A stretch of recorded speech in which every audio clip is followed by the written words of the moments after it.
Hello friends, അപ്പം ഞാനിന്ന് ഇവിടെ ഉണ്ടാക്കുന്ന നമുക്ക് പെട്ടെന്നൊരു ബിരിയാണി കഴിക്കാൻ തോന്നിക്കഴിഞ്ഞാൽ ഉണ്ടാക്കാൻ പറ്റുന്ന ഒരു ഈസി റെസിപ്പിയാണ് കേട്ടോ. അതിനായിട്ട് കുറച്ച് ഓയിൽ ഒഴിച്ചു കൊടുക്കാം. ഞാൻ കുക്കറിലാണ് കേട്ടോ ബിരിയാണി ഉണ്ടാക്കുന്നത്. ഓയിൽ ഒഴിച്ചു കൊടുക്കുക, അതിന് ശേഷം സവാള ഇട്ട് കൊടുക്കാം കേട്ടോ. സവോള ഒന്ന് കുക്കായിട്ട് വരുമ്പോൾ അതിലേക്ക് ഒരു 1/2 ടീസ്പൂൺ സോൾട്ട് ഇട്ട് കൊടുത്ത് നന്നായിട്ട് ഇളക്കാം. എന്നിട്ട് പച്ചമുളക്, ഇഞ്ചി, വെളുത്തുള്ളി, ചെറുള്ളി എന്നിവ അരച്ചത് ഇട്ട് കൊടുക്കാം കേട്ടോ. എന്നിട്ട് നന്നായിട്ട് മിക്സ് ചെയ്ത് കൊടുക്കാം.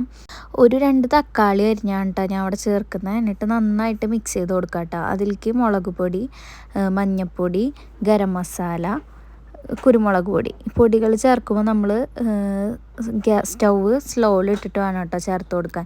എന്നിട്ട് നന്നായിട്ട് മിക്സ് ചെയ്ത് കൊടുക്കാം. എല്ലാം കുക്കായിട്ട് വരുമ്പം അതിലേക്ക് കുറച്ച് മാത്രം വെള്ളം ഒഴിച്ചിട്ട് അതൊന്ന് കുക്ക് ചെയ്തെടുക്കാം.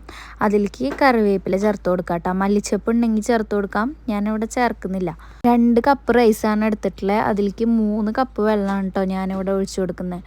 ജീരകശാല റൈസാണ് ഞാൻ എടുത്തിട്ടുള്ളത്. അതിലേക്ക് ആവശ്യത്തിന് നാരങ്ങ നീരൊഴിച്ച് കൊടുക്കാം. ആവശ്യമുണ്ടെങ്കിൽ ഗീ ചേർത്ത് കൊടുക്കാം. ഇനി ഉപ്പ് ചേർത്ത് കൊടുക്കാം കേട്ടോ.